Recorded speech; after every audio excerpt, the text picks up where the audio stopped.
At 9:17 a.m. on January 22, 1943, Second Lieutenant John George crouched inside the shattered ruins of a Japanese bunker west of Point Cruz. Through the 2.5 times scope mounted on his Winchester Model 70, the same scope his fellow officers mocked for 6 weeks, he watched a banyan tree 240 yards away. George was 27, Illinois state shooting champion, 0 confirmed kills, and the Japanese had 11 snipers operating in those groves. In the last 72 hours, they'd killed 14 men of the 132nd Infantry. His commanding officer had called George's rifle a toy. Other platoon leaders called it his mail-order sweetheart. When George first unpacked the rifle, Winchester Model 70, Lyman Alaskan scope, Griffin and Hound mount, an armorer had asked if it was meant for deer or Germans. "It's for the Japanese," George replied. But when his unit shipped out, the rifle didn't.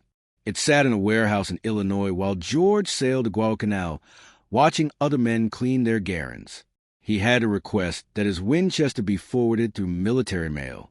6 weeks later, just before New Year's, a supply sergeant handed him a crate marked fragile. Inside was the rifle he had spent 2 years of National Guard pay to buy. The Winchester weighed 9 pounds. The Garands issued everyone else weighed about the same, but without a scope. George's rifle was bolt-action, 5 rounds. The Garand was semi-automatic with 8. Captain Morris ordered him to leave the sporting rifle in his tent. George ignored him. The 132nd Infantry took over from Marines in late December. The Marines had taken and held Henderson Field, but Mount Austin and the coastal groves west of Matanacaw were still enemy territory. Mount Austin alone held 500 Japanese and 47 bunkers. George's battalion attacked December 17th. 16 days of brutal fighting. 34 men killed, 279 wounded. George never fired the Winchester once. Point Cruz was different. No bunkers, no fixed lines, just enormous banyan trees and Japanese snipers who knew how to disappear into them. On January 19th, a sniper shot Corporal Davis while he filled canteens. January 20th, 2 men from L Company were killed on patrol. January 21st, 3 more. That night, George's battalion commander summoned him. The snipers were killing men faster than malaria. He needed someone who could shoot. He needed to know if George's mail-order rifle could do more than look pretty. George listed his credentials. Illinois state champion, 1,000 yards, 1939. Youngest winner in state history. 6-inch groups at 600 yards with iron sights. 5-shot groups inside 4 inches at 300 yards through the Lyman Alaskan. The commander gave him until morning.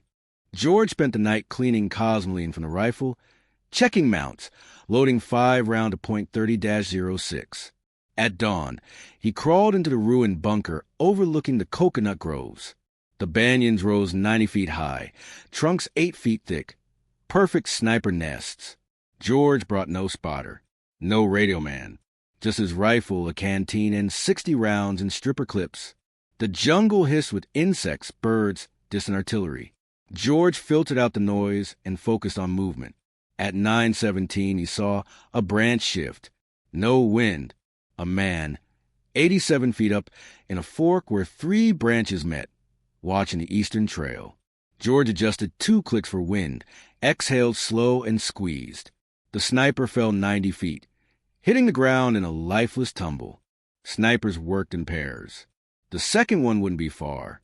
At 9:43, George found him, another tree, moving down the trunk after hearing the shot. George led the movement and fired. The man toppled backward through the branches. 2 shots, 2 kills. By 11:21, a bullet slammed into a sandbag 6 inches from George's head. He retreated, glassed the southwest tree line, and at 11:38, found the shooter 73 feet up.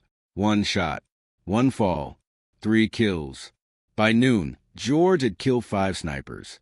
The same men who mocked his rifle now wanted to watch him work. George refused. Spectators drew fire. The remaining snipers adapted. They didn't move during daylight. George ended the day with no more kills. Captain Morris ordered him back at dawn. January 23rd, rain, mortars, and adaptation. The morning was drenched in tropical rain. At 8:45, visibility returned. At 9:12, George killed sniper number 6, 290 yards out. Longer range. They were learning. At 9:57, Japanese mortars bracketed his position. George sprinted out seconds before the bunker vanished under explosions. He relocated to a fallen tree and resumed hunting. At 14:23, kill number 7. At 15:41, kill number 8, 94 feet up, betrayed by a silhouette when the sun shifted. 9 hours on station. 8 confirmed kills. The Japanese had 3 snipers left. January 24th, the duel. Rain delayed operations. George moved to a new position, a cluster of rocks used by Marines as a machine gun nest. At 8:17, he found sniper number 9, low in a palm tree, 190 yards away. Too easy. Too obvious. It was bait. At 8:28, George found the real sniper, 91 feet up in a banyan, watching George's old firing position. George fired at the decoy, then immediately shifted and shot the real sniper as he reacted. 2 shots. 2 bodies. Machine gun fire raked the rocks moments later. George rolled into a drainage ditch and relocated again. 10 snipers dead. 1 left. The 11th would make rookie mistakes. At 9:47, George realized the final sniper wasn't in the trees. He was on the ground, flanking. The sniper crawled toward the rocks where George had been. Another man, possibly spotter, possibly another sniper, covered him from behind a fallen tree. George submerged in a water-filled crater, leaving only his eyes above the surface. At 10:13, both Japanese soldiers moved east in a sweeping pattern, passing directly in front of George. He rose from the water and fired. First man down, bolt. Second man down. 11 snipers. 11 kills. But voices, Japanese infantry, were moving toward the bodies. George hid underwater.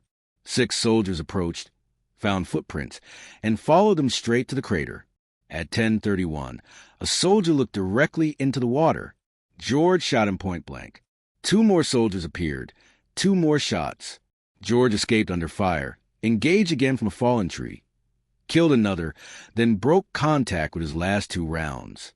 At 11:13, he reached American lines. George reported, 11 snipers killed, 12 rounds fired at snipers, 11 hits, 3 more infantry killed during the escape. He had 2 rounds left. Division headquarters summoned him. Instead of reprimanding him, they asked a question: can you train others to do what you did? George agreed on one condition. He kept the Winchester. 14 Marine leftover Springfield rifles were issued. George trained 40 expert marksmen, forming 16 sniper/spotter teams. By February, 12 days of operations, 74 confirmed kills, 0 U.S. casualties. On February 7th, George was shot in the shoulder. He recovered, but the Guadalcanal campaign ended as he healed. Then new orders arrived. The Army needed experienced jungle fighters for a secret mission in Burma, deep behind Japanese lines. George volunteered. His Winchester went with him. In April 1943, George joined a new experimental 3,000-man unit modeled after the British Chindits, specialized in long-range penetration, jungle survival, and operations far beyond supply lines. The unit didn't yet have an official name. The men already did. Merrill's Marauders.